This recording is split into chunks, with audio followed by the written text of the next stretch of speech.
Isso aqui, tá, é o que está faltando dos nossos slides, que é a matéria que eu vou cobrar nesse primeiro teste. Eu vou falar desse teste ainda hoje, tá?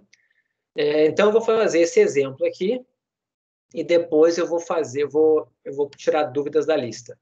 Sendo que da lista, eu queria fazer o último exercício, tá? Esse daqui é um que eu quero fazer, porque é um que não tinha aparecido até o momento. E tem um outro aqui que eu também queria fazer, que é importante, que é o 7, tá? Por mais que ele não seja difícil, ele tem uma intuição, é uma coisa importante para se falar. Então, o 7 e o 11 eu pretendo fazer também hoje. E o restante do tempo é tirar dúvidas de vocês. Tá bom? Tá bom. Então, vamos lá. Vamos para o quarto. Pronto. Esse exemplo aqui é um caso da uniforme, né? Vocês devem lembrar de inferência que sempre que a gente tinha uniforme, as nossas estatísticas suficientes estavam sempre no mínimo e no máximo. Vocês lembram disso? Quando você queria estimador de máxima verossimilhança para um parâmetro da uniforme, era o máximo ou o mínimo, sempre era alguma coisa assim, né? Aqui tem um exemplo conhecido, tá? Que vocês aprendem lá em inferência, e eu quero mostrar que esse caso aqui, a inferência clássica e a bayesiana dá a mesma coisa, tá? A inferência vai ser a mesma, com uma diferença de interpretação no final, mas o que tem que fazer de conta é a mesma coisa. Então, aqui é o seguinte, né? É um caso em que você tem uma observação X que veio de um modelo uniforme, θ menos meio, θ mais meio, e você não sabe quem é θ, ok? E você tem que fazer inferência para θ com base nessa amostra aqui. Tá? Depois a gente vai ter mais amostras, está lá embaixo, está nessa parte final da questão. Mas basicamente é isso que a gente tem que fazer. E, dado que eu estou fazendo isso de forma bayesiana, a gente vai assumir que existe uma informação a priori sobre θ. Qual é a nossa informação a priori sobre θ? A gente só sabe que θ está entre 10 e 20. Então, isso virou a nossa a priori. Então, a gente tem um modelo aqui, tá? Que é a nossa, vai ser o que vai estar associado com a nossa distribuição amostral de X, que é a nossa verossimilhança. Tem a priori, e a gente observou o valor 12. Ok? A gente observou o valor 12. A pergunta é, como que eu faço inferência para θ? Tá? Como que eu encontro a posteriori de θ? Eu tinha uma uniforme a priori. Quem é a minha posteriori de θ, dado que eu observei o valor 12? Tá? Então, vamos para o quadro. Vou colocar aqui como sendo 1. Tá? Então, a gente tem x dado θ, é uma uniforme, θ menos meio, θ mais meio. Deixa eu só confirmar se é isso mesmo. É isso. A nossa a priori é uma uniforme 10, 20. E a gente observou um x como sendo 12. Tá? Lembram que na aula passada eu falei para vocês que na inferência bayesiana não importa a ordem de atualização, você sempre consegue atualizar a sua posteriori. Tá? Eu estou dizendo isso porque, olhem aqui embaixo. Na segunda parte do exercício, a gente vai ter novas amostras, vão aparecer mais 3 observações. Tá? Então, assim, eu vou fazer de uma forma aqui no quadro, tá? E vocês podem fazer de outra forma. O que importa é, não interessa a ordem que você quiser atualizar, todo mundo tem que chegar na mesma resposta. Ou seja, você pode fingir que a primeira observação foi a última, você pode fingir que a primeira observação foi essa segunda, você pode embaralhar essas observações. Mas, ao final, depois de observar todas elas, nós temos que chegar na mesma resposta. Ou, por exemplo, eu posso fingir que as 4 foram observadas ao mesmo tempo e fazer a inferência para as 4 ao mesmo tempo. Ou seja, distribuição de θ dado x1, x2, x3, x4. Eu faço uma vez só. Vamos chegar no mesmo lugar. Ok? Eu vou fazer da maneira como está no exercício, que é, vou observar a primeira, vou chegar na posterior. E depois eu vou observar mais 3 e vou chegar numa nova posterior. Tá? Mas eu desafio você aí a fazer isso de outra ordem ou fazer tudo de uma vez, para você ver que vai dar a mesma coisa, tá? Então, vamos fazer inferência para θ. Então, uma pergunta aqui, né? θ é discreto ou contínuo?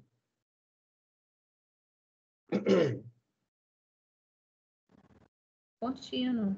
Contínuo. Com base em que eu sei isso? Na minha Distribuição informação a uniforme. priori. Todo mundo está vendo? Pela minha a priori, eu acredito que o θ é qualquer número entre 10 e 20. Então, θ é contínuo. Tá legal? Isso é só uma observação para a gente ir pensando aonde a gente vai chegar, né? Então, eu vou colocar aqui. Eu quero a minha posteriori de θ. Eu vou fazer primeiro colocando x. Depois eu substituo por 12. Ok? Então, θ dado x é proporcional a P de x dado θ vezes P de θ. Ok? Vamos lá. Nossa P de x dado θ. Como é que é a cara da densidade dessa uniforme aqui? Como é que fica a densidade dessa uniforme? 1. 1 para x entre θ menos meio, θ mais meio. Não podemos jamais esquecer das indicadoras. Principalmente quando aparece uniforme na nossa vida, a gente tem que lembrar. Indicadora tem que vir na mente. Falou em uniforme, pensa na indicadora. Tá? Então, é 1, mas é 1 para x nesse intervalo aqui. Por que é 1? Porque a densidade da uniforme é 1 sobre o comprimento do intervalo. E esse intervalo aqui, de θ menos meio a θ mais meio, tem exatamente o comprimento 1, certo? Se você fizer B menos A aqui, dá 1. Então, a densidade aqui do meu modelo, né, do meu x, é basicamente 1 vezes indicadora de x no intervalo θ menos meio, θ mais meio. Ok? Essa é a verossimilhança. E quem é minha a priori? A minha a priori é uma uniforme 10-20. Né? Uma uniforme 10-20, como é que é a cara dela? 1/10. É 1 sobre 10. Décima indicadora de θ entre 10 e 20. Θ entre 10 e 20, né? Então, isso aqui vai ser 1/10, que é constante. Eu vou colocar na constante de proporcionalidade. Não estou preocupado com ela, tá? Então, vai ficar 1 vezes, né? Que aquela constante vai embora. Até para não complicar vocês, eu vou já tirar os dois 1s aqui da história. Eles foram para constante, tá? Então, a primeira parte ficou só indicadora, porque o 1 é uma constante. E a segunda parte vai ficar só a indicadora, só que a indicadora de θ, né? No intervalo 10, 20. Ok? Vamos lá. Olhando para cá, olhando só para o que está aqui. Vocês concordam que essa densidade aqui, o que interessa para a gente é o θ, né? O θ é que é o nosso argumento. E aqui eu estou com uma indicadora em x. Então, eu vou fazer a mesma coisa que vocês faziam lá em inferência. Eu vou transformar essa indicadora aqui de x para uma indicadora em θ. Tá? A outra aqui vai continuar igual. E vamos lá. Se o x está nesse intervalo aqui, por exemplo, se o x é menor que θ mais meio, então o θ é maior que x menos meio. Todo mundo concorda? Sim. E se o x é maior que θ menos meio, então você sabe que θ é menor que x mais meio. Tá? Se você tem dificuldade de fazer isso de cabeça, é só escrever a desigualdade, né? É só colocar o x aqui no meio, botar o menor igual e isolar o θ, né? Você chega nisso aqui. E a segunda aqui continua igual, de 10 a 20. Ou seja, o x para a gente aqui, ele é uma constante nessa distribuição. Então, isso aqui é um intervalo, isso aqui é um intervalo, E essa nossa densidade é proporcional a uma constante, porque não tem nada aqui nela, não tem x, não tem θ nessa nossa densidade. Só tem as indicadoras.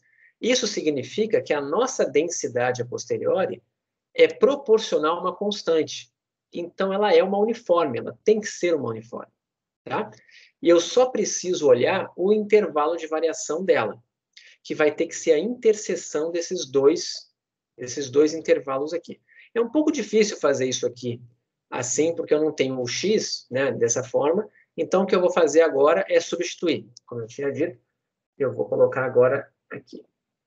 Como x é igual a 12, porque a gente observou 12, o que vai acontecer, então? A nossa posteriori de θ dado x, vou botar 12 aqui, tá? Vai ficar claro para vocês. Ela é proporcional ao quê? A indicadora de θ em qual intervalo? Quando x é 12, esse intervalo aqui vai ficar de 11,5 até 12,5. E a segunda parte é indicadora de θ, aqui vai ficar no intervalo 10, 20. Então, o que eu tenho que fazer? Essa indicadora só é diferente de zero quando θ está nesse intervalo. Essa indicadora só é diferente de zero quando θ está nesse intervalo. Qual é a interseção desses intervalos? Primeiro. 11,5 a 12,5. Exatamente. Vocês percebem, então, que esse exemplo foi um exemplo que a nossa verossimilhança matou a priori. Ou seja, a informação dos dados já foi mais informativa do que tudo que eu sabia antes. Porque antes eu só sabia que estava entre 10 e 20. Depois de ter uma observação, eu já sei que está entre 11,5 e 12,5. Então, essa informação aqui, para mim, agora, ela não me ajudou praticamente em nada mesmo, né? E eu cheguei nisso aqui. Aí a pergunta é, que distribuição é essa? Se P de θ é proporcional a uma constante para θ nesse intervalo, só existe uma densidade contínua que é constante, que é a uniforme. Então, a conclusão que a gente chega aqui, né, logo, a distribuição de θ, dado que x é igual a 12, é uniforme 11,5, 12,5. Essa agora é a nossa posteriori. Ok? Todo mundo entendeu? Tranquilo. Agora a pergunta é, né? Tá bom, eu tenho mais 3 amostras. Qual vai ser a distribuição atualizada de θ? Então, eu vou fazer dessa forma aqui, usando essa distribuição que eu acabei de encontrar. Tá? Então, o que eu quero agora? Eu quero a distribuição. Eu quero P de θ, dado o x1, x2, x3 e x4. Eu posso fazer assim, eu posso usar essa notação aqui, ou eu posso simplesmente assumir que essa distribuição aqui, ó, é uma nova a priori. Dá no mesmo eu fazer isso, tá?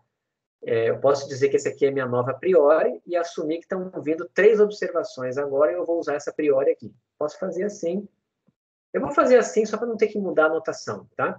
Vamos assumir que a gente observou um primeiro x de um estudo e depois vieram 3 novos x, que eu vou chamar eles de x1, x2, x3, que são adicionais. Pode ser? Ou fica muito confuso para vocês?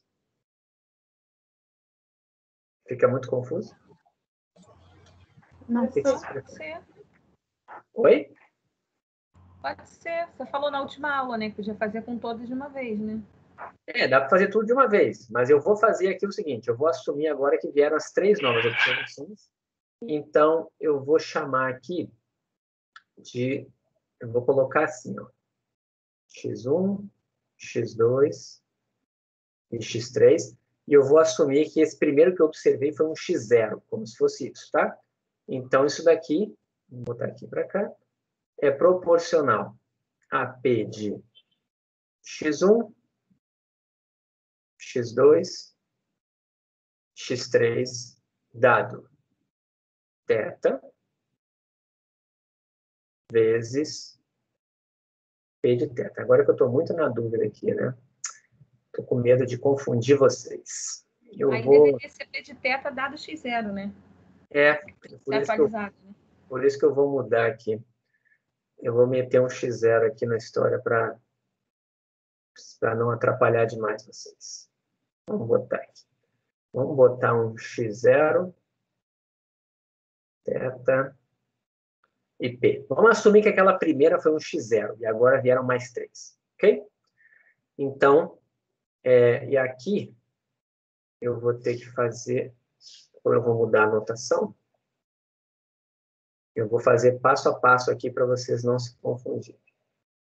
Isso aqui é proporcional à conjunta, então eu vou colocar todo mundo junto aqui, que é x0, x1, x2, x3 e θ. É proporcional à conjunta. Aí agora, eu vou abrir isso aqui em P de, eu vou fazer x1, x2, x3, dado x0 e θ, vezes P de θ, dado x0. Eu posso fazer isso aqui. Tá? Essa P de θ dado x0 aqui, né? Ela ainda multiplicaria um P de x0, para que P de x0 é constante, então morre para mim. Então, eu posso deixar assim. Tá? Essa primeira aqui, né? Se eu sei θ, x0 para mim é irrelevante. Então, agora sim. Esse passo aqui não precisava, tá? Essas duas voltinhas que eu dei aqui não precisavam. Você poderia ter ido direto para essa linha que eu vou escrever agora aqui. P de x1, x2, x3 dado θ, vezes P de θ dado x0. E a última coisa desse ponto aqui é que a gente vai assumir que essas amostras são independentes. Eu não sei se dizia no problema, não dizia, mas é uma amostra aleatória, tá? Elas são independentes. Então, é o produtório delas, né? Então, vai ficar P de x1 dado θ, P de x2 dado θ, P de x3 dado θ e P de θ dado x0. Tá? Se você tivesse atualizado as 4 ao mesmo tempo, aqui no final ainda teria a P de x0 dado θ vezes P de θ. Tá? Mas aqui eu já estou usando, essa daqui é minha nova a priori, eu estou com ela atualizada. Então, vamos colocar aqui agora. Eu vou substituir pelos números, tá? Para não ficar muito repetitivo, eu vou colocar os números aqui. Então, vamos lá, x1. Quem é x1? Vamos ver os números lá. É 11.7, 11.1 e 11.2. 11.7, 11.1 e o x3 é 11,2. Eu vou agora colocar eles nas densidades, tá? Então, vai ficar aqui proporcional àquela primeira ali, P de x1 dado θ. É uma uniforme, né? A gente já sabe. Então, ela é 1 vezes a indicadora. Então, vai ficar aqui a indicadora. Eu já vou colocar na forma como eu fiz aqui em cima. Ó. Eu vou usar essa forma aqui. Ó. Cadê? Essa forma aqui. Ó. Tá? Se o x está entre θ menos meio e θ mais meio, é porque θ está entre x menos meio e x mais meio. Eu já vou usar essa forma aqui para ela. Então, vamos lá. Onde eu estava? Estava aqui. A primeira observação, então, é 11.7. Então, o θ, por essa primeira observação aqui, está variando entre 11,2 e 12,2. Todo mundo entendeu? A primeira? Sim. Aí vem agora a segunda observação. A segunda observação foi 11,1. Então, ficou 11,1 menos meio, que dá 10,6, até 11, não, até 11,6. É isso, né? E a terceira vai ficar indicadora Sim.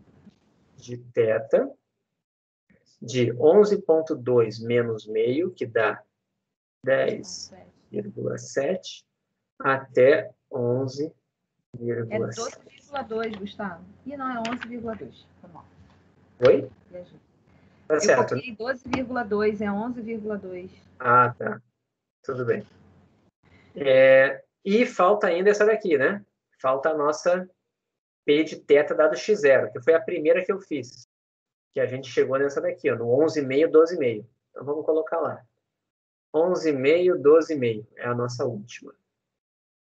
Indicadora de θ de 11,5 até 12,5. Ok? Ou seja, Ok. a nossa posteriori final, ela está dando isso aqui, ó, proporcional a esse bando de indicador. De novo, não tem θ nessa nossa expressão, ela é proporcional a uma constante vezes indicadoras. Então, é porque ela é uma constante, ela é uma uniforme. Tá? A nossa posteriori continua sendo uma uniforme. Mas eu preciso descobrir o intervalo. Quais são os valores de θ que fazem com que todas as indicadoras assumam o valor 1? É a interseção de todos os intervalos. Então, qual é o maior dos menores intervalos, né? 11, é o 11,5. E quem é o menor dos maiores intervalos? 11,6. 11,6. Então, daqui, a gente vai concluir aqui que a nossa posteriori é proporcional à indicadora de θ, θ variando de 11,5 até 11,6. Certo? Então, daqui a gente conclui logo a nossa distribuição de θ dada. Eu vou colocar vetor assim, então tem que escrever. Oi? Eu coloquei 10,6 e não 11. Que a interseção deles Espera aí. tem que ser o Vamos lá. 10,6 e não 11. Aonde? Aqui? É o máximo dos mínimos, ô, Roberto. A interseção de todos eles tem que ser a partir do 10,6. Mas aí, por exemplo, que o mínimo tá lá no 11,5 não tá fazendo parte desse intervalo. Então vai zerar lá no último. Tem que ser o máximo dos mínimos e o Quem mínimo é dos maior que 10,6? É porque eu já sei que ele é maior que 11,5. Entendeu? Então, o 10,6, para mim, essa informação aqui ela é irrelevante. Ah, tá. Tá bom. Entendeu? É o menor, é o maior dos mínimos. Sim. E o menor dos máximos. Tá? E, assim, se acontecer de dar uma interseção, ou então o menor dos máximos é maior que algum dos mínimos, é porque tem alguma observação errada. Não tem como. Entendeu? É impossível acontecer, sempre tem que dar uma folga ali, tem que ter alguma coisinha de diferença entre o mínimo e o máximo. Então, nunca vai dar problema, tá? Mas é sempre esse o raciocínio. Então, aqui... Ok, Roberto? Sim. Tá? Então, aqui a gente está concluindo que a distribuição posterior de θ, depois de ter 4 observações, é uma uniforme 11,5, 11,6. Vamos lá. Percebam o seguinte. Primeira coisa aqui. Nesse exemplo, tá? A nossa posteriori e a nossa... a nossa posteriori nesse exemplo, ela dependeu basicamente da verossimilhança. A nossa priori não fez diferença nenhuma.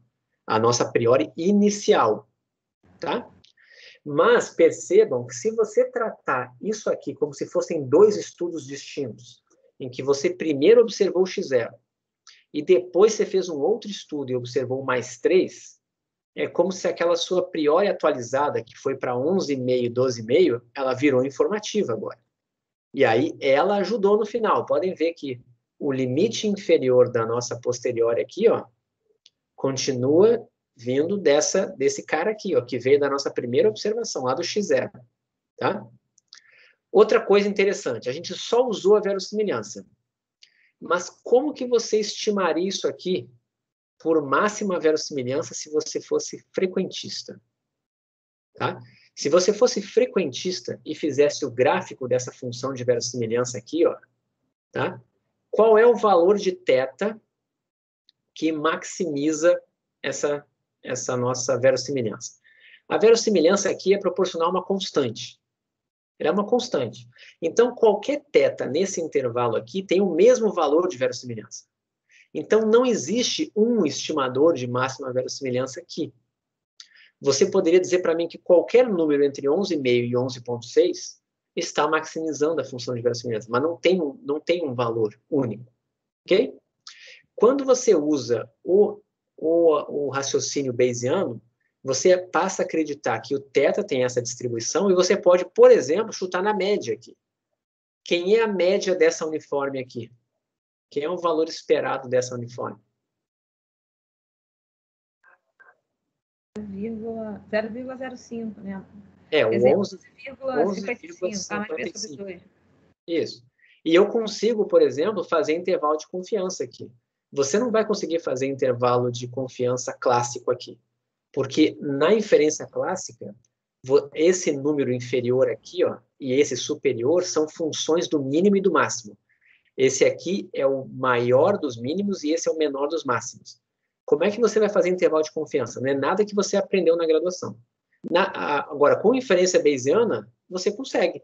Eu posso pegar essa distribuição aqui, ó, e pensar qual é a probabilidade do θ estar num intervalo aqui dentro e faço uma margem de erro. Pego 95% da área dessa uniforme e consigo fazer estimativas por intervalo. Vocês não aprenderam ainda a fazer isso, não se preocupem, eu não vou pedir na prova, por enquanto, mas dá para fazer várias coisas aqui com essa distribuição que aqui você não consegue, apesar da gente só ter usado a verossimilhança. A priori não afetou nada aqui.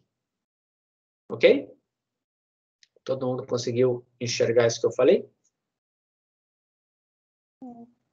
Gustavo, eu tenho uma pergunta, se não for vai tomar algum tempo, então até estava esperando você terminar aí. É lá em cima, cara, não é nem com conta.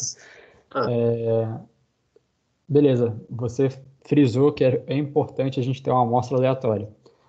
Se a gente não tivesse uma amostra aleatória, por exemplo, se a gente tivesse alguma variável que tivesse correlação em tempo e espaço de forma que a ordem importasse. Afetasse, tá.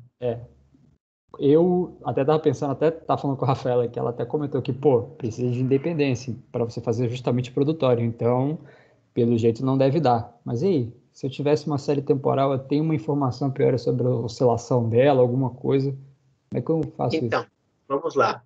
Essa parte é igual na inferência bayesiana e na inferência clássica, tá? Onde que ela está entrando? Ela está entrando aqui, ó. Na inferência bayesiana, a nossa posterior é a função da verossimilhança, né, que está aqui, vezes a priori, certo? Então, a verossimilhança é essa distribuição conjunta aqui, ó.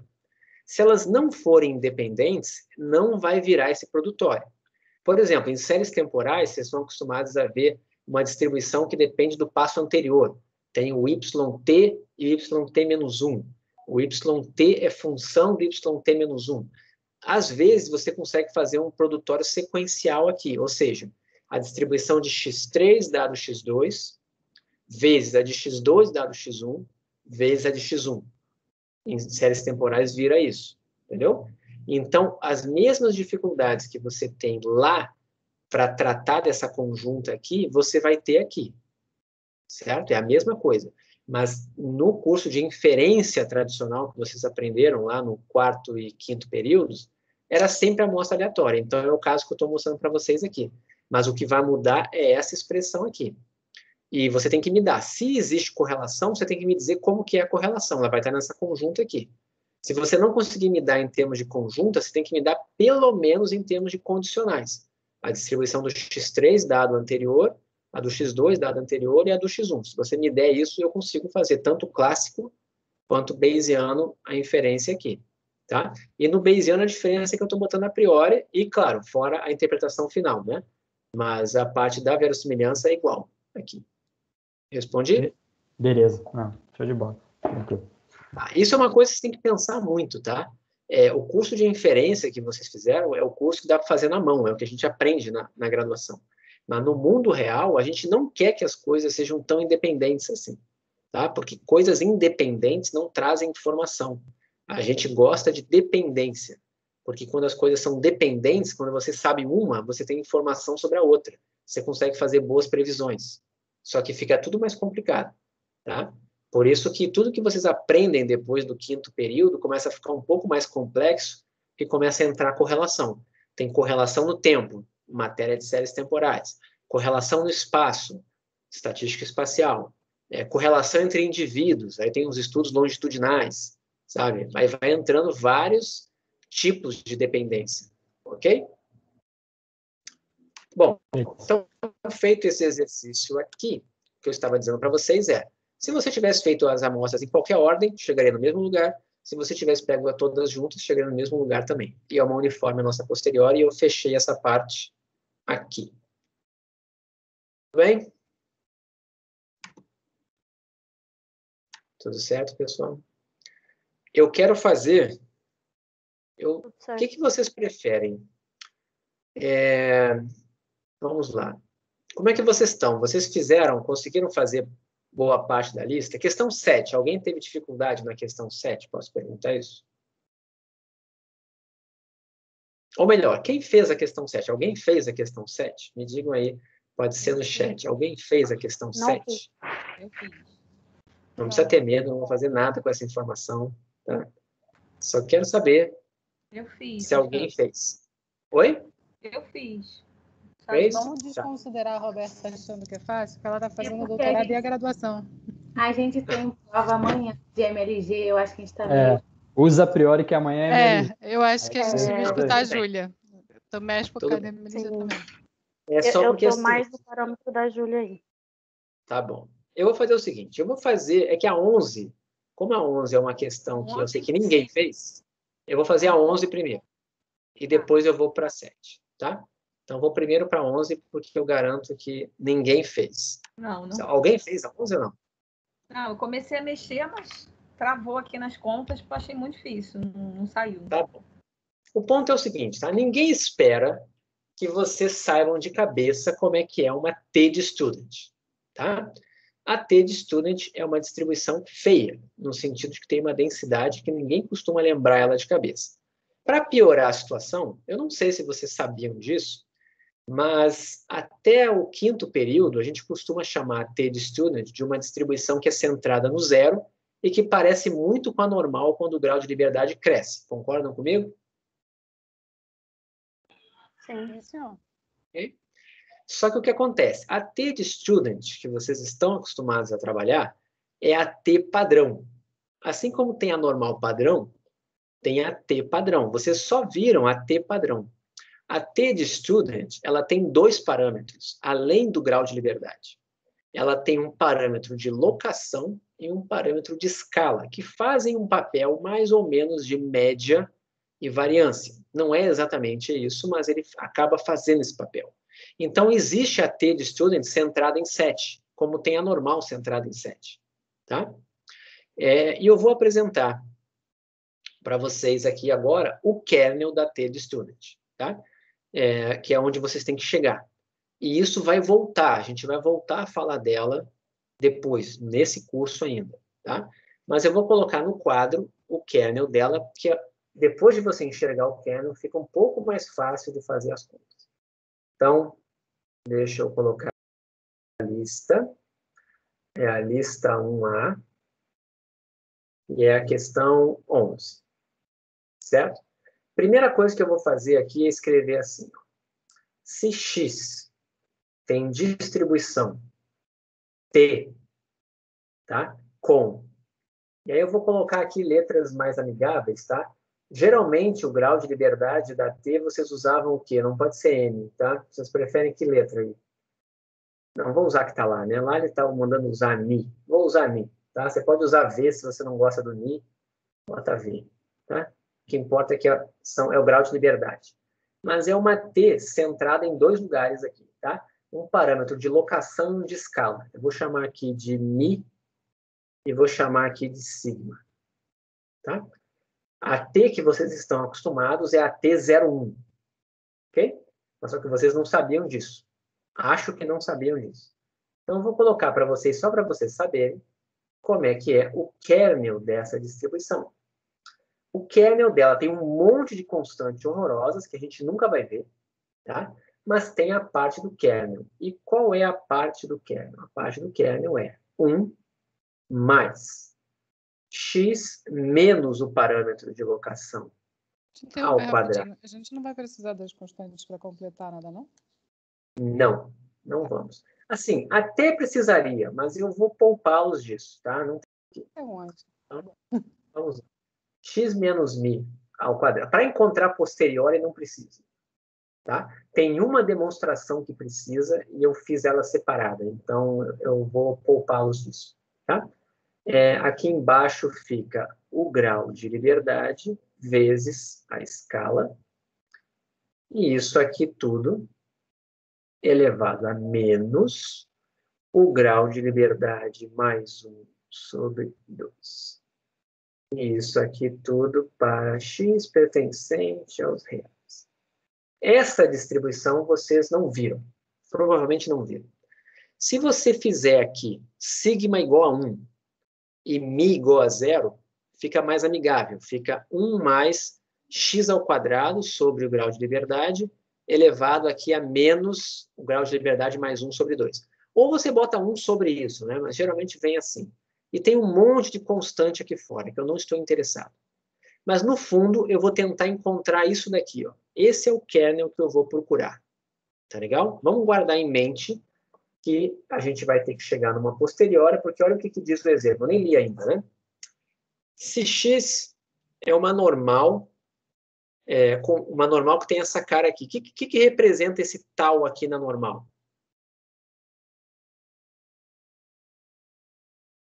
A precisão? Quem é esse tal? É a precisão. É a precisão porque é o inverso do sigma 2, estão vendo? Uhum. Okay? Então, uma normal com precisão tal, ou seja, que tem variância 1 sobre tal, é isso que está escrito aqui. Se você colocar uma a priori para a precisão, e não para o sigma 2, botar uma a priori para a precisão, por que está vindo essa a priori esquisita aqui? Eu estou botando uma a priori ni sobre 2, ni sobre 2. Eu poderia ter feito uma a priori AB. Poderia. Mas a gente já faz assim, porque a gente já sabe que fazendo assim, você cai numa conta linda aqui no final. Linda no sentido de que cai numa T padrão. Tá? Vai cair a distribuição preditiva de X, você pode provar que é uma T de student com ni graus de liberdade. Ou seja, o parâmetro que você botou aqui, ó, na priori, esse dividido por 2, é o que acaba caindo aqui na preditiva. Tá? Essa é a conta que a gente tem que fazer. Tem que fazer uma preditiva. Então, se é uma preditiva, é uma integral. Tá? Aí a Aline perguntou, aí eu tenho que saber as constantes? Lembre, né? O proporcional serve para a gente eliminar constantes e serve para a gente eliminar também o denominador do teorema de Bayes. Nesse exemplo aqui, não vai ter aquele denominador do teorema de Bayes, mas vai ter constante. Então, eu vou trabalhar com tudo na constante para não atrapalhar a minha vida. Tá? Estão entendendo? Eu vou guardar isso aqui. Isso aqui é só o kernel para a gente guardar. O kernel de uma T. Eu tenho um slide mais para frente que tem isso aqui. Tá? Não precisa pensar assim, caraca, matéria nova, tem que guardar isso aqui. Não. Eu nunca vou pedir que vocês saibam isso aqui de cabeça. Tá? Isso aqui, se eu pedir alguma vez, eu vou dar esse kernel para vocês.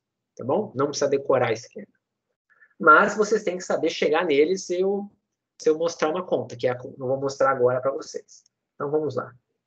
Isso aqui foi só um parêntese, que é o kernel, tá? Agora sim eu vou fazer a conta. Então, a gente tem x é normal, 0, 1 sobre tal. E eu já comecei errado, porque é x dado tal. x dado tal é uma normal 0, 1 sobre tal. E a gente vai utilizar a priori para o tal, que é uma gama ni sobre 2, ni sobre 1. Meu ni é igual ao meu v, parecido com o meu v, tá? Então, dá no mesmo. Cada um usa a sua letra grega aí que quiser, tá? Bom, agora eu tenho que encontrar a preditiva de x. Como que eu faço para encontrar a preditiva de x? Então, vamos lá. Se eu quero a preditiva de x, é preditiva a priori ou a posteriori? Vamos olhar lá, né? Ele quer saber a distribuição de x. Então, é antes de observar os dados, não tem informação. Então, eu quero a preditiva a priori. Então, eu quero exatamente essa densidade aqui, ó, P de x. Tá? Para encontrar o P de x, o que eu vou fazer? Eu tenho que pegar a conjunta e integrar a P de x e tal de tal. Ok? Uhum. O tal, vamos lá, nossa priori do tal. O tal varia de quanto a quanto? Ele é uma precisão, é o inverso da variância. Pode ser negativo? Não. Não, ele não pode ser negativo. Essa minha integral ela vai ser de 0 a mais infinito. Tá? Eu vou até fazer uma coisa agora, só para não acostumar vocês mal, tá? Na verdade, isso que eu vou escrever aqui agora está certo. De menos infinito a mais infinito. Não está errado, isso aqui está certo. Vou mostrar para vocês aonde que isso aqui vira 0 a mais infinito, tá? É que a gente tem mania de botar de 0 a mais infinito, mas você não é obrigado a saber isso. Eu só quero ressaltar com vocês qual é o momento que você é obrigado a colocar isso, tá? Então, vamos lá. Isso aqui é integral de menos infinito a mais infinito, de P de x dado tal, P de tal, de tal. Ok? Até aqui? Ok. Agora, vamos lá. Agora eu vou começar a melhorar a minha vida aqui e vou começar a meter os proporcionais aqui. Então, isso aqui é proporcional a uma integral, já mexo no limite. Quem é P de x dado tal? Quem é P de x dado tal? É essa normal aqui. Como é que é a cara de uma normal com precisão tal? Como é que fica a densidade? 1 sobre raiz do π, me interessa? Não interessa o tal, né? Não me interessa. Mas Não. não tinha um sigma 2 dentro da raiz? Aí ia ficar Oi? 1 sobre tal, aí só fica tal a menos. Tem menos. Então, vamos lá. Fica... Fica 1 sobre tal ou fica 1 sobre sigma? Não, no denominador ia ficar 1 sobre. No denominador, dentro da raiz, ia ficar 1 sobre tal. Então, isso só vira o tal mesmo. Tal elevado a Isso. meio. Vai ficar isso aqui, ó. E que fi, gente? Que fi é esse que apareceu aqui? Vai ficar tal Tal elevado a meio. a meio. Deixa eu só apagar esse meu meio aqui que está esquisito. Todo mundo concorda? Que é o 1 sobre sigma. 1 sobre raiz de sigma 2, né? 1 sobre raiz de sigma 2 é a mesma coisa que sigma elevado a menos meio, né? Sigma 2 elevado a menos meio, que é a mesma coisa que tal elevado a meio. Todo mundo entendeu? Na normal fica assim embaixo. Sim. Tá bom. Então, tá aqui a precisão. Depois, aí vai vir ESP de menos meio, só que era para ter um sigma 2 embaixo. Só que eu vou usar a precisão, né? Então, vai ficar menos tal sobre 2, x ao sobre quadrado. 2. E aí, depois, x menos μ, só que o x ali tem média zero, então vai ficar x ao quadrado. Esse daqui é o kernel da minha normal, com precisão, ao invés de botar a variância, tá? E agora vai entrar a priori. A minha priori é uma gama. No momento em que eu boto uma gama, eu estou botando uma indicadora, certo? Porque a gama, quando você escreve a densidade, no final dela você escreve para a variável maior que zero, né? É nessa hora que a sua integral aqui vai ficar de 0 a mais infinito, ok? Por causa da priori. Então, agora eu vou escrever aqui. Quem é a minha gama? É uma gama ni sobre 2, ni sobre 2. Então, as constantes que só tem ni, para mim é tudo constante, eu não estou nem aí para ela. Então, vai ficar só tal elevado a ni sobre 2 menos 1. E depois, esp de menos ni, não, desculpa, menos tal, vezes ni sobre 2 de tal. Todo mundo entendeu? Se você quisesse manter aqui menos infinito a mais infinito, você ia ter que botar uma indicadora aqui dentro. Tá? Mas aí, como eu não estou botando a indicadora, eu preciso mudar aqui meu limite de integração. Ok? Todo mundo enxergou isso aqui? A normal? Sim, Perfeito. Então, isso não é bom. Ficou assim, é porque eu tinha errado o tamanho aqui, tá, gente? Foi mal. Mas tá legal. Vai mudar o tamanho aqui do negócio. Mas tá bom. Então, isso daqui é proporcional à minha integral de 0 a mais infinito. Vamos juntar os tal, né? Vai ficar tal elevado a ni sobre 2 mais meio menos 1, certo? E depois, esp de menos tal, e aí vamos ver o que tem aqui. Eu vou pôr tal sobre Menos... 2, hein? Oi? Pode pôr tal sobre 2 em evidência, aí fica x ao quadrado mais ni. Mas não vai me ajudar muito isso no final, tá? Eu vou deixar assim por enquanto. X sobre 2 mais Ni ni sobre sobre 2. Vai dar no mesmo, tá? Eu concordo com você que é uma opção, tá? Estou deixando assim, não vai fazer muita diferença no final. Todo mundo entendeu aqui? Isso daqui, Sim. pensando que... Oi? Sim, entendemos. Pensando que isso daqui é uma densidade, isso aqui é o kernel de alguma densidade conhecida, integrando de 0 a mais infinito? Dá T, com certeza. Eu nunca... Dá T com certeza ótimo. Não, Ainda não dá- vejo, não.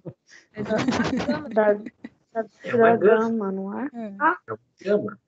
É uma gama com que parâmetros? Ni sobre Ni sobre 2 dois mais meio. Aí aqui até eu vou somar agora, né? Ni mais 1 sobre 2. Isso. E o segundo parâmetro, esse aqui eu não vou somar, só para facilitar, para não ter que separar depois, tá? Mas eu poderia somar, é a mesma coisa que x2 mais ni sobre 2, mas eu vou botar separado, porque senão depois eu vou ter que separar eles no próximo passo. Isso é o de menos. Todo mundo concorda? Tudo bem até aqui? Tudo bem. Então, eu já sei quanto que dá essa integral. Quanto que dá essa integral? Ela tem que dar o inverso das constantes que estão faltando, certo? Então, vamos pensar aqui quais são as constantes que estão faltando. Isso daqui, então, é proporcional. Vamos lá. Qual é a constante que fica em cima, né? Na gama... Posso te perguntar uma coisa, Gustavo? Oi. A minha posteriori já era isso aí, né? Porque eu primeiro calculei a posteriori, mas não precisava dela. Mas se eu fizesse aquele procedimento Sim. que é proporcional, né? Aí eu já Sim, tinha achado esse resultado aí, que era a gama ni mais 1 sobre 2, Isso. x ao quadrado mais ni sobre 2. Isso. Mas aqui ele não serve para nada aqui, tá? Aqui ele não importa. Aqui é só para resolver integral mesmo. Não serve para nada, mas essa já é a minha posteriori. Isso. Ele serve, por exemplo, para fazer inferência para o ni, que é a questão 7. Tá? Que é o que eu ia comentar. Que você fez. Tá bom. Era só isso que eu queria confirmar, que é a minha posteriori, que eu tinha feito esse cálculo aí. Sempre ali dentro vai ter o kernel da posteriori, vai aparecer. Só que você vai querer as constantes agora. Tá bom? Sim. Então, vamos lá. Se isso aqui é uma gama, né, eu sei que os parâmetros são... as constantes são o segundo parâmetro elevado ao primeiro sobre gama do primeiro. Então, o inverso disso vai ser gama do primeiro. Mas vamos lá. Gama disso aqui depende de x? Gama de ni mais 1 sobre 2. Não depende de x, vai para constante. Não estou nem aí para ele. Tá? Então, a parte de cima para mim é 1, porque eu não estou interessado nela. E a parte de baixo vai ficar o quê? É o segundo parâmetro, né? Vamos colocar ele aqui. O segundo parâmetro é x² sobre 2 mais ni sobre 2 elevado ao primeiro. Tá? Tudo bem aqui? Para x pertencente aos reais. Isso aqui já é o kernel de uma T. Tá legal? Só que não é uma forma comum de ser apresentada. Vamos olhar lá para cima. Como é que é a cara do kernel de uma T que eu falei para vocês lá? Primeiro, né? A gente não está com ele no denominador. Então, vamos colocar ele para cima. Essa é a primeira coisa. Então, o expoente vai ficar com menos aqui, porque eu vou colocar o que está embaixo para cima. E segundo, tem que ter esse 1 mais aqui. Tem que ter esse 1 mais. Então, eu vou mexer nessas duas coisas aqui. Então, vamos lá. Eu estou aqui. Eu vou fazer o seguinte, eu vou colocar para cima. Então, vai ficar... Gustavo. Oi. Desculpa, me perdi. Por que você abandonou o outro pedaço? Porque o outro pedaço era gama de ni mais 1 sobre 2. Ah, tá. É gama do primeiro, é gama de A, né? É gama de A. Só que gama de A não tem x. Aí não tem x. Não tem x. Tá bom? Então, olha só. Eu acabei de colocar esse denominador para cima, então o expoente ficou negativo. Certo? Se vocês olharem a expressão que está lá em cima, já está legal. Olha só. Por quê? Porque uma T com ni grau de liberdade, o grau de liberdade tem que aparecer aqui em cima exatamente desse jeito. Menos ni mais 1 sobre 2. E a gente acabou de chegar em menos ni mais 1 sobre 2. Então, está batendo com uma T com ni grau de liberdade. Agora, aqui dentro, tem que aparecer esse negócio aqui. Vamos ver se vai aparecer. Tem que aparecer, né? Então, vamos lá. O que vai acontecer aqui? Eu vou colocar ni sobre 2 em evidência. Tá? Ok? Eu vou escrever ele em vermelhinho, porque eu vou apagar ele, tá? Faz de conta que eu coloquei ele em evidência. Se eu tivesse colocado... Eu vou apagar o que eu vou escrever, tá? Se eu tivesse colocado ni sobre 2 em evidência, como é que ia ficar isso aqui? X ao quadrado. X ao quadrado sobre 2 mais 1. Esse ia ficar o quê ao quadrado? X ao quadrado sobre ni mais 1. X ao quadrado mais 1. Ia ficar isso aqui, né? Não tem 1 Não, sobre ni? Não, sobre ni. Sobre ni, né? Isso. Certo? Certo. E agora pensem o seguinte. Se eu tivesse feito isso, esse carinha aqui, esse ni sobre 2, eu posso jogar ele para constante? Pode. Pode. Posso. Pode, não depende de nada. E é Depende ni de sobre x. 2 vezes elevado ao expoente que não tem x. E é isso que eu vou fazer. Tá? Então, eu vou deixar, né? Já que coube ali, eu vou deixar. Aí a gente cairia na T que a gente conhece, é isso? Aí vai cair naquela T bonitinha lá de cima. Eu vou até escrever nessa ordem aqui, ó. 1 mais x ao quadrado sobre ni mais 1. O mi é 0, né? Aí não aparece. Exatamente. Então, o que a gente chegou? Aqui, ó, se tivesse x menos alguma coisa ao quadrado, essa coisa seria o parâmetro de locação. Como não tem, então o parâmetro de locação é 0. Se tivesse parâmetro de escala, ele estaria multiplicando o grau de liberdade aqui embaixo. E aqui embaixo, que está multiplicando o ni, é 1. Então, o parâmetro de escala é 1. E o expoente só nos dá o grau de liberdade. Então, isso aqui é exatamente o kernel. Né? Aí é só você olhar lá em cima. Né?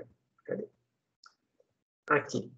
É o caso em que mi é 0 e que sigma é 1. Certo? Então, a gente acabou de provar aqui. Vamos descer aqui. Então, logo, x tem distribuição T com ni grau de liberdade. Ok? Qual é a grande dificuldade dessa questão? Ah, eu não conhecia o kernel da T. Tá bom, mas se eu te desse o kernel da T, qual é a tua grande dificuldade aqui? Depois de fazer a conta, tá? Que dava isso daqui, ó, perceber que dá para reescrever de forma a ficar assim. Certo? Jogar fora esse negócio não ia ser tão intuitivo. Ok. Mas sabe como é que você pensa nele? É só você pensar assim, né? Eu preciso que tenha x² mais 1. Como é que eu faço aparecer 1 aqui no lugar de ni sobre 2? A única maneira de fazer isso é dividindo esse ni sobre 2 aqui, né? Eu vou ter que dividir por ni sobre 2, de forma que fique 1. Então, o que eu vou fazer? Eu vou colocar em evidência ni sobre 2. É basicamente isso que eu estou fazendo. Se eu dividir aqui, eu vou ter que fazer aqui também. Esse é o pensamento que tem que ter. Tem que ter 1 aqui. Para aparecer o 1, eu tenho que me livrar de qualquer constante que esteja aqui. Se tivesse um k aqui, você ia dividir tudo por k. Né? Como apareceu ni sobre 2, eu, na prática, dividi por ni sobre 2. Foi isso que eu fiz, né? Entendi. Ok? Ok. Bom, esse aí foi o exercício 11, porque a T, ela aparece muito na inferência bayesiana, tá? Aparece também na inferência clássica, né? Vocês também fazem intervalo de confiança com a T, só que lá você só olha a tabela, ninguém olha para a densidade dela. A gente só olha a tabela. Alguém que um dia fez aquilo, eu não estou nem aí para isso. A mesma coisa aqui, eu caí na T. Então, se eu quero fazer uma previsão de X nesse modelo, eu faço previsão com base nessa T aqui, tá? Essa T tem que média? 0. Zero. Não, aquele é Veja. parâmetro. Não. Não, é 0. A T é centrada tá. no 0. Ela só não vai ter média 0 se esse ni aqui for igual a 1. Tá? Porque uma T com 1 grau de liberdade é uma Cauchy. A Cauchy não tem média, né? Tá? Mas tirando o caso da Cauchy, vai ter média. Basta esse ni ser maior do que 1, já vai ter média. A média vai ser 0, então uma previsão para o X que você poderia fazer é 0. Certo? Antes de observar os dados. Tudo bem, pessoal? Tudo bem. Agora, Beleza. como está zoneado aqui, eu vou arrumar a minha escala, tá? Essa é a escala que eu deveria estar trabalhando desde o começo. Então, vou tentar não mexer nisso. Vamos deixar assim. Eu quero comentar rapidamente o exercício que tem a ver com esse, que é a 7. Tá? É exatamente o mesmo modelo, tá? Só que agora você tem uma amostra da variável x. Tá? Quando você tem isso, eu vou fazer o 7 e depois eu foco no 10, que a Roberta falou, a menos que alguém queira tirar alguma outra dúvida, eu faço isso. Tá bom? Então, vamos lá. 7. Suponha que a distribuição de uma variável aleatória x, dado um parâmetro φ, é uma normal com média 0 e variância 1 sobre φ. Quem é o φ nessa história? É a precisão. É a precisão. Suponha que é obtida uma amostra aleatória de tamanho n da variável x. Tá? Assume-se como distribuição a priori para φ uma gama. Qual a distribuição a posteriori de φ? Notem que esse exercício aqui é basicamente como que você faz inferência para precisão. Ou, também poderia ser, como que eu faço inferência para variância. Certo? Vocês aprenderam a fazer inferência para variância quando a média era conhecida, por exemplo. Vocês aprenderam a fazer isso em inferência, tá? Que você estimava lá usando o S2, né? Era basicamente isso. E você conseguia fazer um intervalo de confiança para S, para variância, usando aqui quadrado. Não era isso que vocês faziam lá? Acho que era. Agora eu vou mostrar como que faz isso, nesse primeiro exemplo, na inferência bayesiana. Só que a gente vai fazer primeiro assumindo que é uma normal com média 0, tá? Eu não vou botar a média mi aqui, vou botar a média 0. Então, como que fica isso?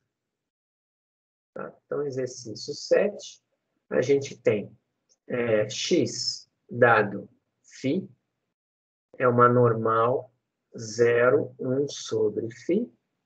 A gente tem que a distribuição a priori do φ é gama alfa, beta, e a gente quer a posteriori. A gente quer a distribuição de φ dado uma amostra, né? Dado uma amostra. A gente tem agora, vou assumir, que a gente tem uma amostra aleatória de N observações. Ok? Como que eu faço inferência para variância? Para a precisão do caso aqui, né? Então, vamos lá. Vamos tentar fazer isso aqui. Eu quero a posteriori. Então, não é integral. Tá? Se é posteriori, não é integral. É só aquela do proporcional mesmo. Então, eu quero P de φ dado a minha amostra. Isso é proporcional à verossimilhança, que é a distribuição amostral dado φ, vezes a minha priori. Ok? Sim. Então, vamos lá. Quem é a nossa distribuição amostral? São N normais independentes e idênticas. Tá? Todas com média zero e precisão φ. Então, vai ficar, era para ser aqui, né? 1 sobre sigma 2, né? Elevado a N. Desculpa, 1 sobre sigma 2 elevado a N sobre 2. Então, vai ficar φ elevado a N sobre 2. N sobre 2, perfeito. E aí, depois, exponencial. Exponencial de menos φ sobre 2. Menos. Somatório de x ao quadrado. 1 sobre 2 φ, somatório de x ao quadrado. Isso, perfeito.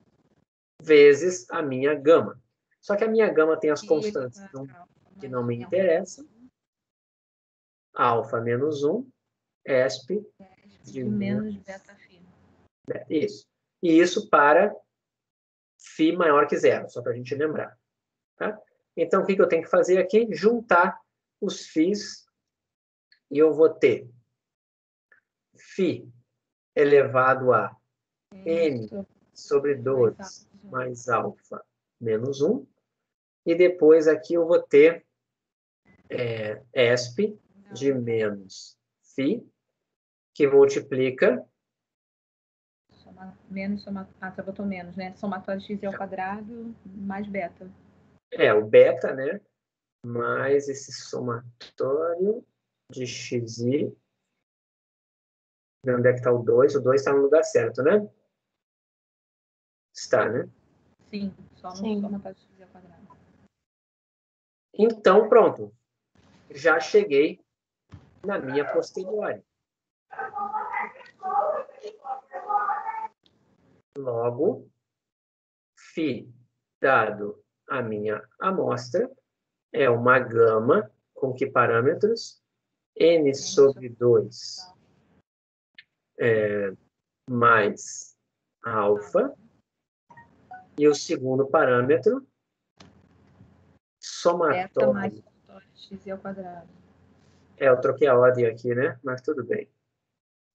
É isso aqui, mais... Não é B, é beta. É isso aqui. Certo? Agora me digam aqui. Deem uma olhada, né? Se vocês estimulam... Lá na inferência clássica, quem é o estimador da variância que vocês estão acostumados? A sobre P ao quadrado. Não, pera só um minuto. Você Perdão. tem uma amostra de uma normal e você quer estimar a variância e a média conhecida.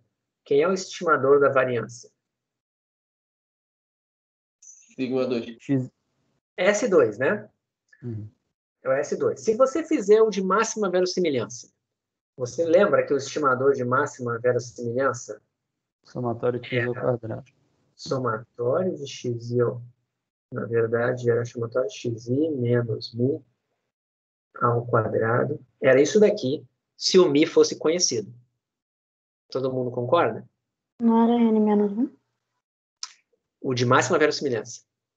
O estimador não viciado divide por n menos 1, que é o famoso S2. Mas o de máxima verossimilhança é viciado. Tá? É dividido por n. Ok? É esse cara aqui que dava. Tá? Se a média fosse 0, me lembra que eu quero falar disso, tá, Camila, do não viciado, tá? Eu preciso falar um negócio sobre isso. Não deixe de esquecer. Tá? Se a média é 0, você já sabe isso, você concorda que isso aqui de cima ia ficar simplesmente isso aqui. Certo? Certo. Lá na inferência, vocês aprenderam da invariância do estimador de máxima verossimilhança. O que quer dizer isso? Se isso aqui é o estimador de sigma 2, quem é o estimador da precisão? A inversa disso daí.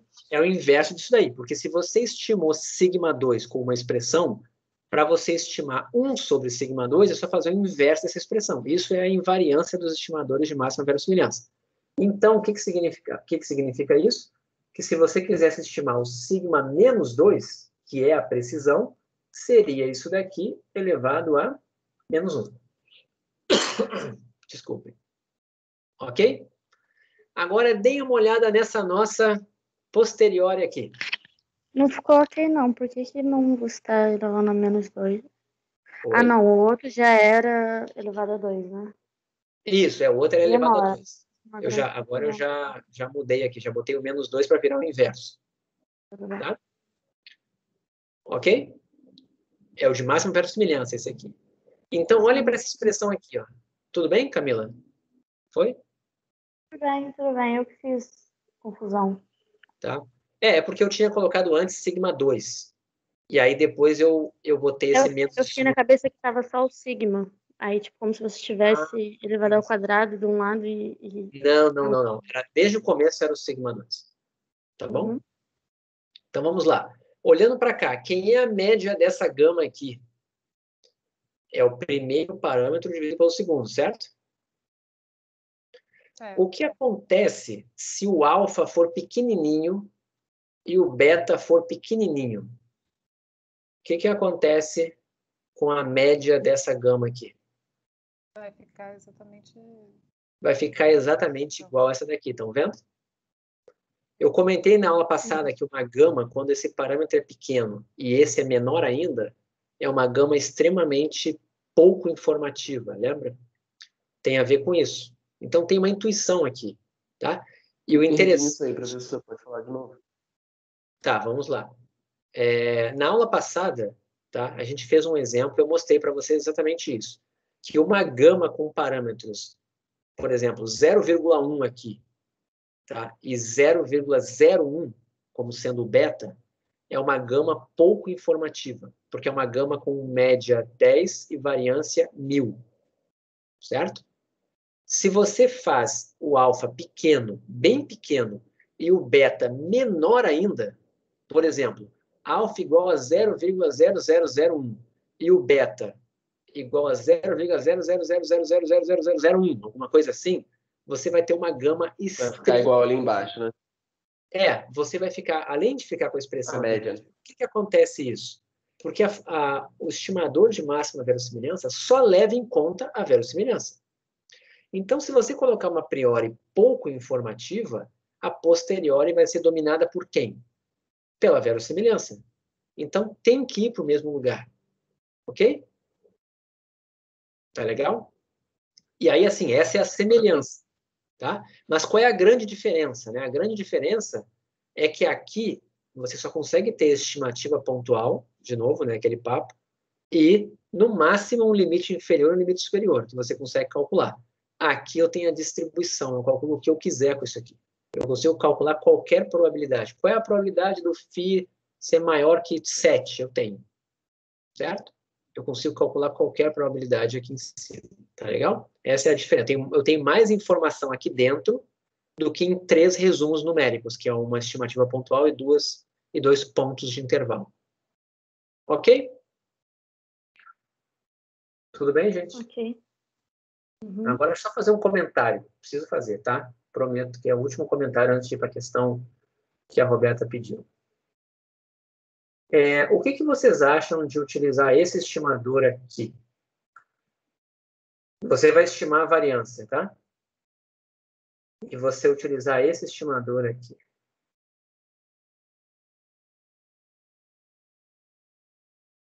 O que vocês acham desse estimador? Vocês recomendam ele? Acham ele maneiro? Como é que é?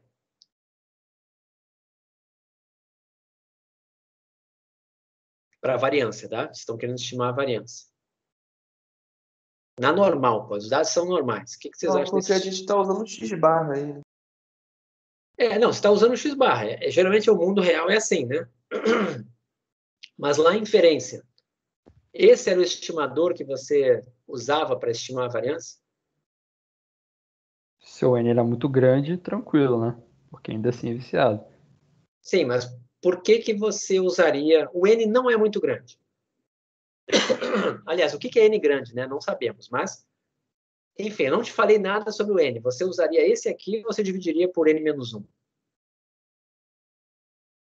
N menos 1, por causa do N-1, x-bar. né? Qual é o argumento para dividir por N-1? Para tirar o vício. Para deixar viciado. Para tirar o vício. Então, vocês usam esse cara aqui, né? Sim. Porque esse cara é não viciado para estimar sigma-2. Concordam? Concordo. Sim. E aí eu digo para vocês assim, tá bom, mas na verdade, eu não estava querendo estimar sigma-2. Eu estava querendo estimar sigma. Até porque, para fazer margem de erro, a gente não usa erro padrão. A gente usa erro padrão, né? A gente usa a raiz quadrada dos negócios, né? A gente geralmente trabalha com desvio padrão e não com a variância. A gente tira a raiz sempre. Se você quisesse estimar sigma, o que você ia fazer? Tirar a raiz? Você ia fazer o quê? Você ia estimar o sigma, né? Você ia utilizar o S para estimar o sigma. Concordam comigo? Concordo. Agora uma notícia para vocês, caso vocês não saibam, tá? S2 é não viciado para sigma 2, mas S é viciado para sigma. Vocês sabiam disso? Gente, vivendo emoções fortes hoje. Tô chocada com essa nova informação. Tá? Se você fizer a matéria de controle estatístico de qualidade, isso aparece lá. Tá? Aparece a correção. Aliás, até em inferência, é possível que em alguma lista de exercício tenha aparecido uma questão que pedia para calcular isso. Mas acaba que não é comentado, não é uma coisa que é muito comentada. Mas tá lá, tá escondidinho nos livros, mas tá lá. S é viciado. E aí eu pergunto para você, que adora um estimador não viciado, né? Por que você não se incomoda de utilizar S para estimar sigma e se incomoda de pegar esse aqui e dividir por N? Porque a gente não sabia que essa era viciada. Bom, isso é só Que a pra... gente foi moldado pela sociedade a aceitar isso.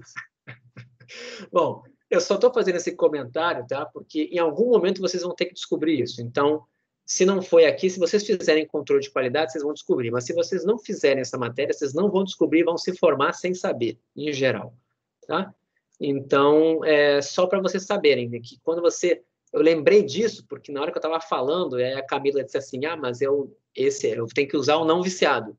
Aí eu lembrei desse negócio, do tipo assim, que a preocupação com o não viciado, ela é seletiva. De vez em quando ela existe, de vez em quando ela não existe, tá? Mas é isso.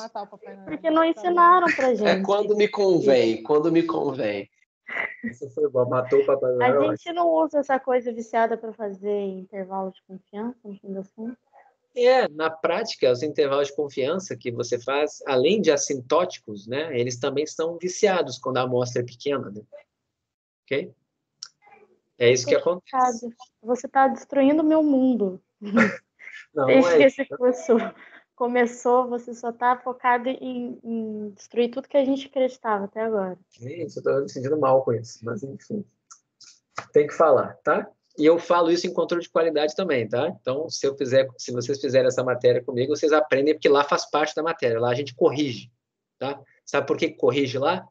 Porque em controle de qualidade é comum você ter amostra de tamanho 2, amostra de tamanho 3.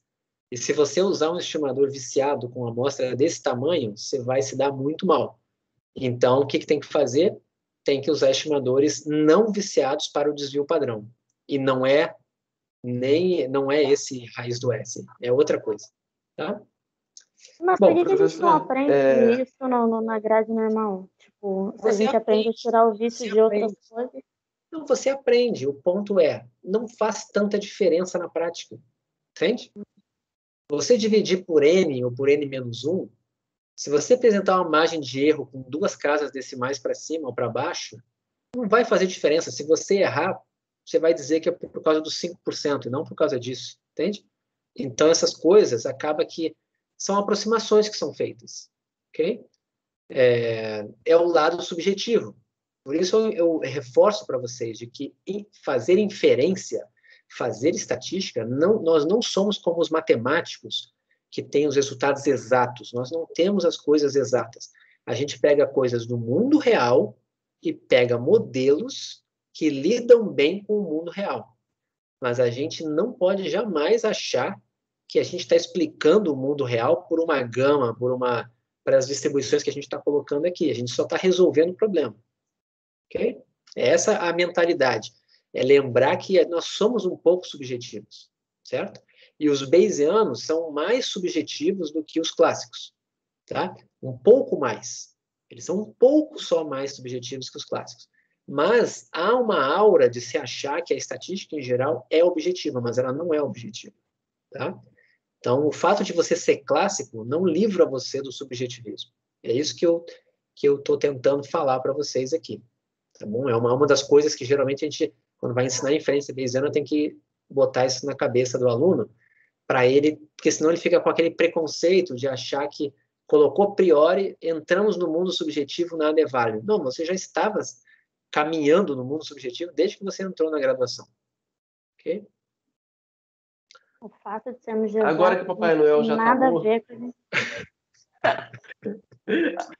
Agora que o Papai Noel já morreu, só fazer uma pergunta para o senhor, aproveitar que eu dei uma pausa aí. As aulas anteriores do senhor estão aqui no Teams? Todas elas? No Quando eu Teams, não. começar a fazer a lista, se eu Não, tiver alguma dúvida, eu quero dar as aulas. Elas estão, vamos lá, minhas No aulas, YouTube, né? as notas de aula estão no AulasEns, no Moodle, e as aulas mesmo estão no YouTube. Ah, isso mesmo, beleza. É que aparece aqui no Teams os negócios, a aula foi gravada e tal, não dá para vir por aqui, não. Não, mas eu tiro de lá, para não ficar no servidor do IBGE, eu tiro, tá? Então, eu tiro Beleza. Tá, ok. no Valeu. YouTube. Perfeito. Bom, vamos lá. A Roberta tinha pedido para eu olhar a questão 10, tá? Então, vamos dar uma olhada aqui nessa questão. Suponha, deixa eu só me preparar aqui para ela.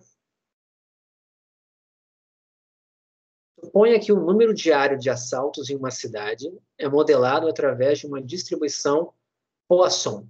Ok. Segundo especialistas, o número médio de assaltos por dia... aqui não diz nenhuma letra, né? Então, eu já vou assumir um lambda aqui, tá? Então, eu vou assumir que x é o número de assaltos por dia. E eu vou assumir que x depende de um parâmetro e é uma Poisson com esse parâmetro. Eu não sei ainda quem é, estou chamando de lambda. Segundo especialistas, o número médio de assaltos por dia só pode assumir um dos seguintes valores: 3, 5 ou 10.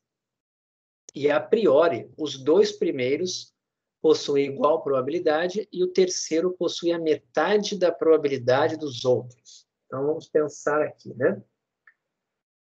Espera aí, só um pouquinho. A gente tem, né? Vamos colocar assim, tem o lambda. O lambda pode ser 3, 5 ou 10. E eu vou chamar isso aqui com probabilidades. Vou colocar aqui P1, P2 e P3. É a probabilidade dele ser cada um deles, tá? E está dito ali que os dois primeiros têm a mesma probabilidade, né? Então, se eu fizer... E o terceiro é metade. E o terceiro é a metade do que mesmo? Pode chamar de P e P sobre 2. E aí faz que a soma é igual a 1, não é isso? Isso, exatamente. Mas deixa eu só lembrar aqui. Os dois primeiros possuem igual probabilidade. O terceiro possui a metade dos outros. Então, na prática, né, é o seguinte. Se P1 e P2 são iguais, né, então eu poderia ter aqui um P representando os dois. Então, eu tenho que a probabilidade do primeiro mais a probabilidade do segundo mais a probabilidade do terceiro. Só que o terceiro está dito que é a metade de um dos outros, né? Então, mais a do terceiro, que é P sobre 2, essas probabilidades têm que dar 1. Foi isso que a Roberta comentou também. Então, daqui, se a gente, né, isolar, dá quanto P aqui? 2/5. 2/5. Então, a gente já sabe que a priori aqui é 3, né? O lambda é 3 com probabilidade 2/5, é 5 com probabilidade 2/5 e é 10 com probabilidade 1/5. Ok? Então, vamos ver o que mais. Isso nem precisava estar aqui, é só para dar uma complicada na vida, né? Só a pessoa errar essa conta e tá bom. Especifique todas as quantidades envolvidas no programa. Tá, já fizemos isso. Use 3 caracteres decimais. Tá, não vou fazer. Qual a probabilidade de acontecer um assalto em um dia qualquer? O que está sendo pedido aqui? Qual a probabilidade de acontecer um dia? Eu estou me referindo a uma estimação ou uma previsão? Previsão. Previsão, né? Qual a probabilidade de acontecer um assalto? Eu estou perguntando qual é a probabilidade de x igual a 1. Concordam comigo? Concordo. É a probabilidade de x igual a 1 dado θ, dado esse lambda, né? Não. É a probabilidade de x igual a 1. Certo? Eu não sei quem é lambda. Sim, mas na hora de fazer a conta, essa probabilidade de x ocorrer dar 1 vai depender de cada um desses parâmetros, né? Vou ter que decompor isso, certo? Isso, exatamente, perfeito. Mas é só cuidado com a fala ali para não confundir. Mas a princípio a gente quer isso aqui, ó. F em A. Probabilidade. É preditiva a priori essa? Só que ele não está pedindo a preditiva inteira, ele não está pedindo a distribuição de x. Ele está pedindo direto uma probabilidade específica que vem dela, né? Porque essa daqui, a probabilidade de x igual a 1, nada mais é do que a preditiva aplicada no ponto 1. Uhum. Mas aí a gente vai calcular a preditiva inteira, né? Aí depois vai botar no 1. Não, mas é que nesse caso aqui não vale a pena, sabe por quê? Porque a preditiva inteira aqui, ó, tá? Você vai ter que fazer uma Poisson e você vai ter que fazer um somatório, vai dar uma média de 3 Poissons, vai ficar um negócio meio feio assim, tá? Como ele já quer especificamente uma probabilidade, ele não está pedindo a distribuição, você não precisa. Você pode usar o mesmo raciocínio, mas só que sem precisar encontrar a preditiva inteira. Todo mundo está entendendo o que eu estou falando? Vamos lá, eu vou mostrar o que seria se pedisse a preditiva. Se pedisse a preditiva, seria assim, ó. Quem é a preditiva de x? P de x. A minha P de x, tá? Eu tenho que encontrar a P de x e lambda, né? Se lambda fosse contínuo, seria uma integral. Como lambda é discreto, é um somatório para todos os lambdas. Para esses valores de lambda, isso. Isso. Aí, essa daqui, eu vou abrir como sendo a P de x dado lambda vezes P de lambda. Então, vai ficar o somatório a média ponderada, né? Porque esse P de lambda vão ser 3 probabilidades, aquele P1, P2 e P3. E isso aqui são 3 Poissons diferentes, cada uma com um lambda diferente. Vai ficar a média ponderada de 3 Poissons. A forma dessa distribuição aqui vai ficar um negocinho meio feio. Vai ficar uma Poisson grande, assim, vai ficar um termo bem grande. Dá para fazer, mas ela não é nada conhecido, ok? É uma mistura de Poisson, não é nada conhecido. Então, como é tudo discreto, não tem uma expressão assim que me ajude, ele já está pedindo direto, como eu estou no caso discreto, lembrem, né? No caso discreto, a função de probabilidade já me dá probabilidades. Então, ele está pedindo a P de 1, a P aplicada no ponto 1, que é probabilidade de x igual a 1. Entendeu? E aí eu faço, ao invés de ter que fazer a Poisson inteira, né, eu faço já aplicada no x igual a 1, fica mais fácil. Tá? Enfim, fica tão mais fácil assim, mas fica mais fácil. Deixa eu tirar isso aqui. Então, isso aqui é basicamente, né? Se eu quero a P de x igual a 1, eu preciso colocar um lambda aqui dentro. Como é que eu faço isso? Eu vou fazer somatório para todos os lambdas possíveis, da probabilidade de x igual a 1 e aí eu vou ter que botar lambda aqui, né? Fazer assim. Tá? Fica meio esquisito desse jeito. Na verdade, eu deveria colocar, quer ver, uma letra que eu não fiz aqui, mas enfim. Seria fazer... Eu deveria ter colocado assim, né? Lambda igual a lambdazinho. Lambda maiúsculo igual a lambda minúsculo. Mas eu não escrevi aqui em cima, né? Eu até posso deixar assim. Vamos deixar assim. Pronto. Então, isso daqui vai ser o somatório para todo lambda da probabilidade de x igual a 1, dado o lambda assumindo aqueles valores lá, vezes a probabilidade do lambda. Vamos botar um lambda maiúsculo aqui, tá? Estou inventando notação, tá? Não precisava, mas vou fazer assim, porque senão vai ficar a mesma letra aqui, vai ficar esquisito. Lambda igual a lambdazinho, vou fazer só o tamanho diferente, fica esquisito, né? Vou botar o lambda maiúsculo. É isso aqui. Agora, sim, quem é que entra aqui? Tá? Então, quem é esse primeiro que está aqui? Vai ser... O primeiro lambda que a gente tem é o 3. Então, isso daqui vai ser a probabilidade de x igual a 1, dado lambda igual a 3, vezes a probabilidade... Peraí. Não precisava ter feito assim, mas tá bom, vai. Lambda igual a 3, agora eu vou ter que botar o lambda maiúsculo ou minúsculo aqui. Agora eu que me ferrei, né? O que eu faço? 3, né? Hã? Lambdazinho igual a 3, vezes P de lambdazinho. Mas aí a notação fica incompatível, né? Mas... Agora é lambdazão, né? Mas aí aqui deveria ser também, né? Então tá. Agora sustenta, professor, sustenta. Sustenta, boa ideia. Vamos lá. Vamos ser fortes, né? Acredita. Vamos ser fortes.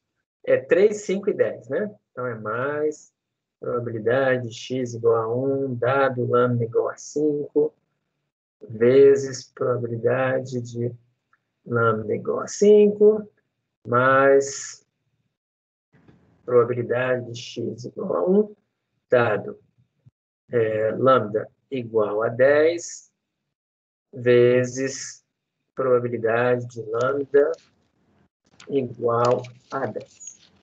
Então, vamos lá. Vamos ver se tem alguma coisa aqui que a gente não sabe, né?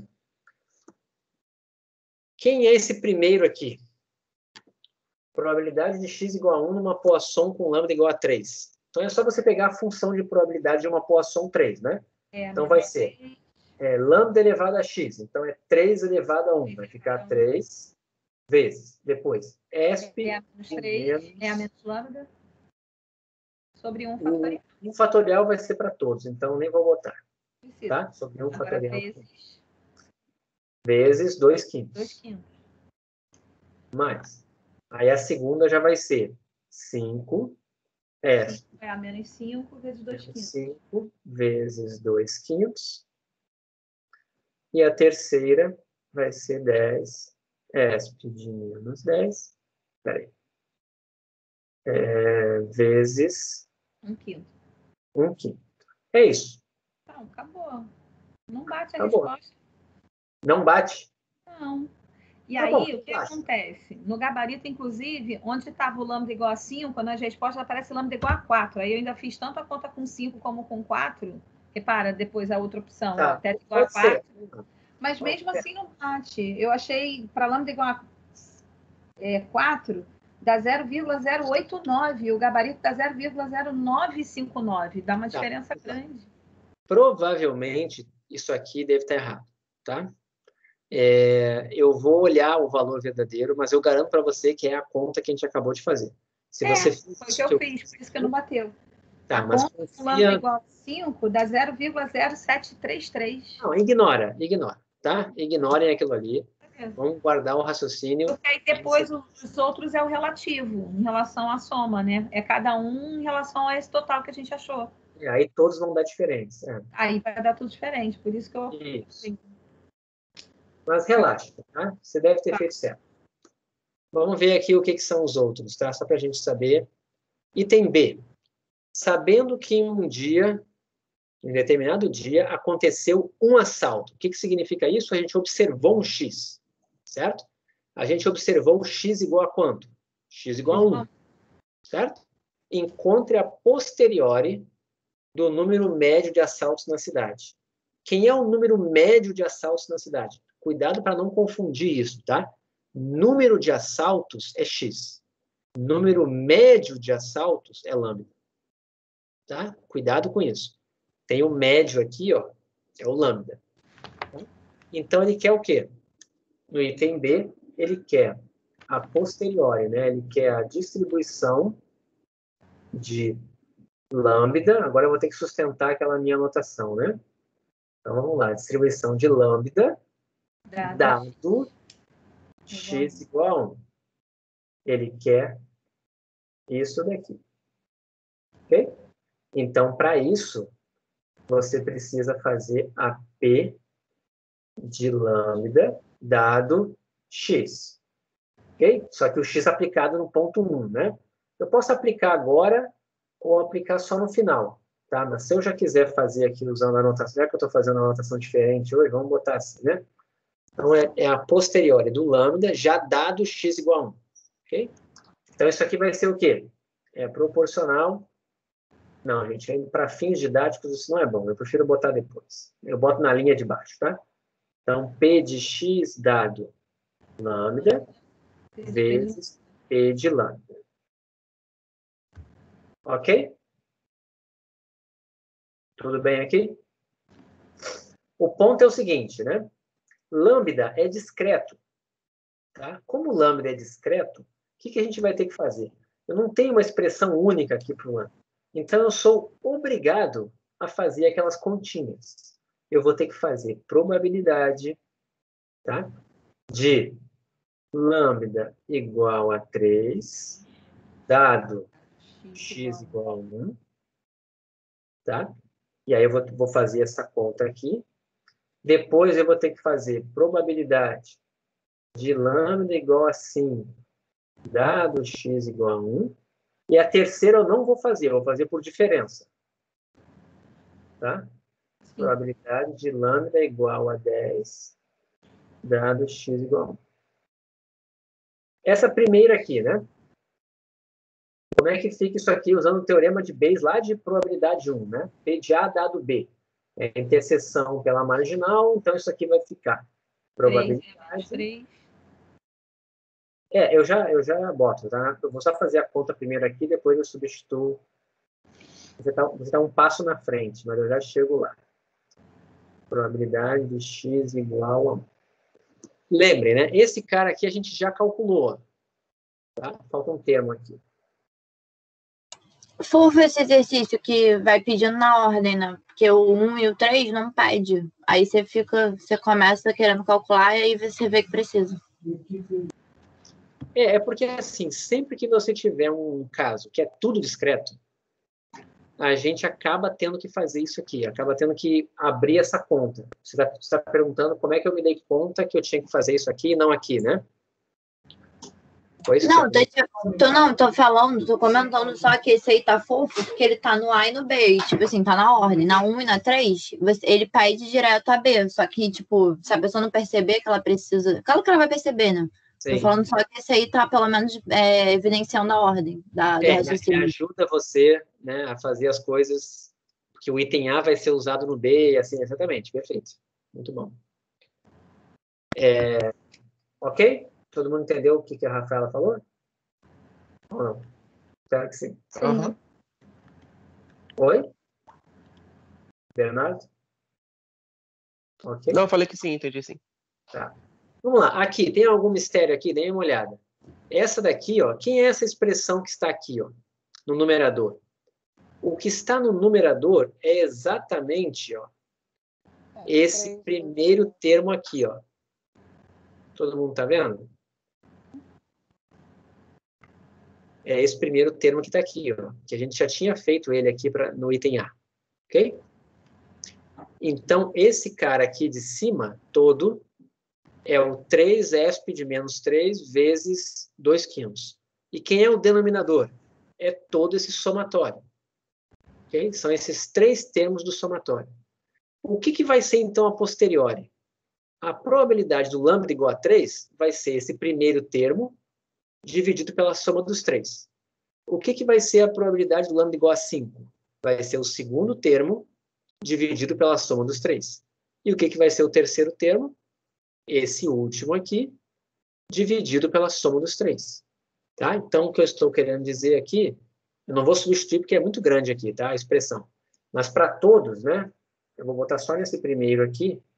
Isso aqui é o 3esp de menos 3 vezes 2/5 sobre aquele somatório que está lá em cima. Tá? Vou botar 3 pontinhos aqui, porque é aquele somatório que está lá em cima que vocês viram.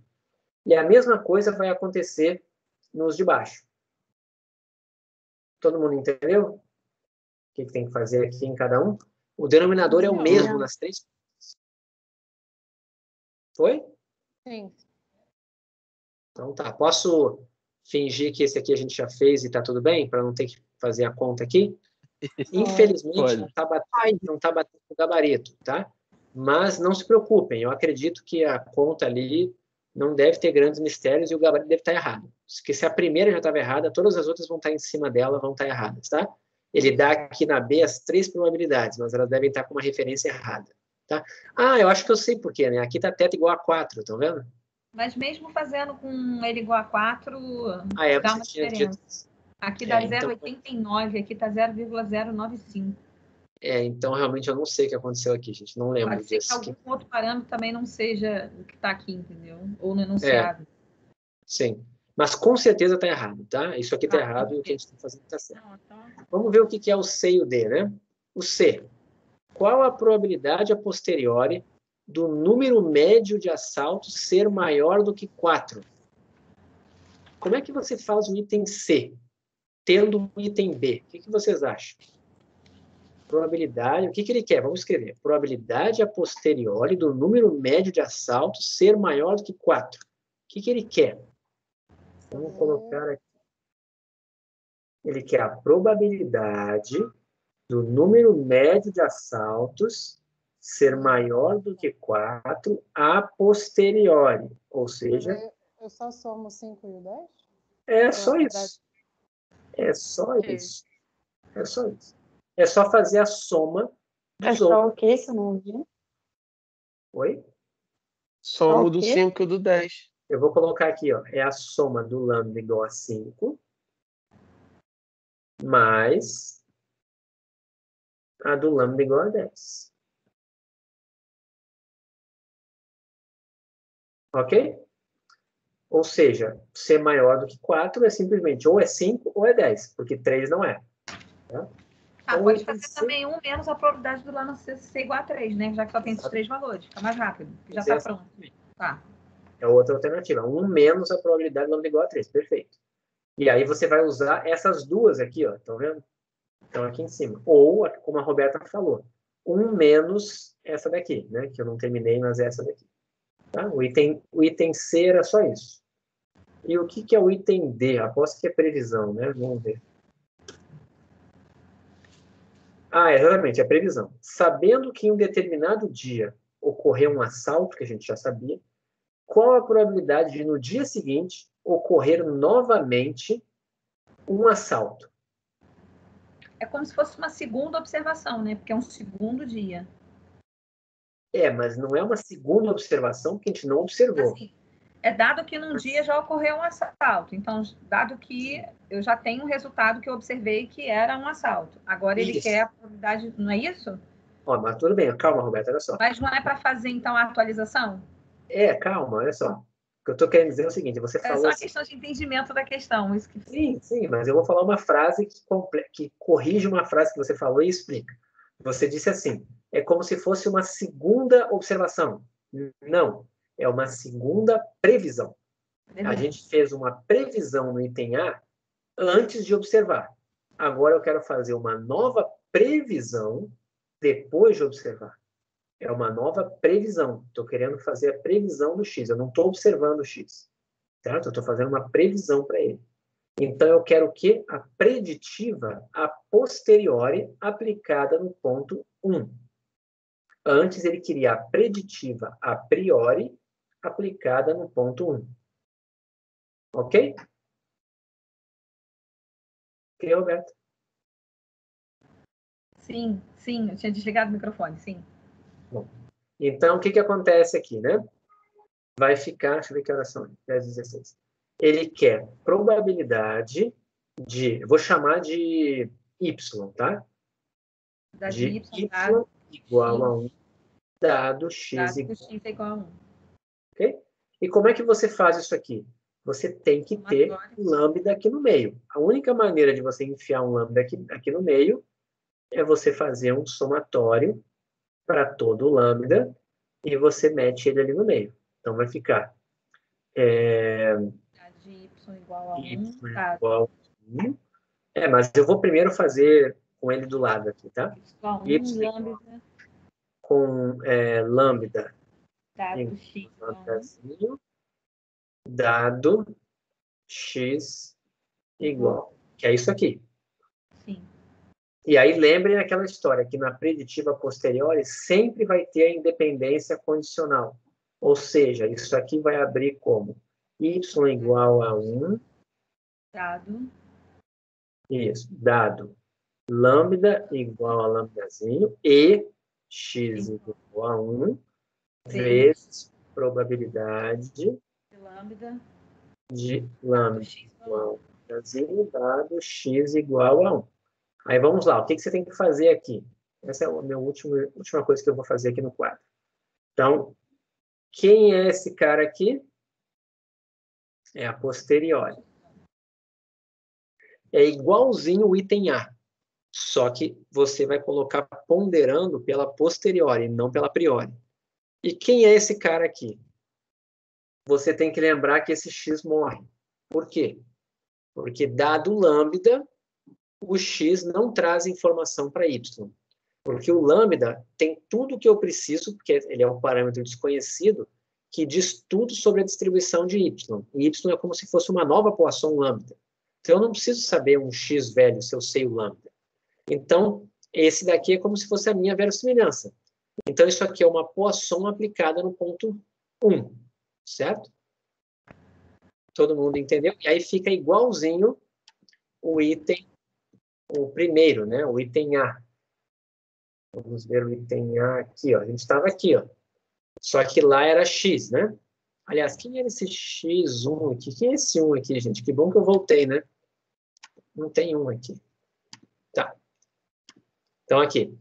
É exatamente a expressão que está aqui, só que trocando esse X por Y, mas dá no mesmo. E aqui, ao invés de ser a priori, é a posteriori. Certo? Sim. Todo mundo entendeu? Sim. Bom, é basicamente isso. Tá? Falta 10 minutos, eu não vou dar, mas não tem como fazer outro exercício agora.